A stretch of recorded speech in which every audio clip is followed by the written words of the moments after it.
宝马 X5 4个车门这个储藏空间，大家利用率一定很高啊！平时放个水杯、雨伞，甚至垃圾跟零食都可以放在里面。但是时间一长，东西一多，难免会有这种磕碰的异响跟碎屑，藏污纳垢。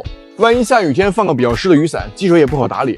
如果以上这些情况您都介意的话，不如装一套 TPE 的车门储物槽，它的材质比塑料要软很多，所以说异响就小很多了。原车1:1开模，往里一放，会卡得非常严实啊，很贴合，放在这儿刚刚好。这种 TPE 材质啊，不仅防刮耐磨、减震静音，还可以防水防污，很好打理。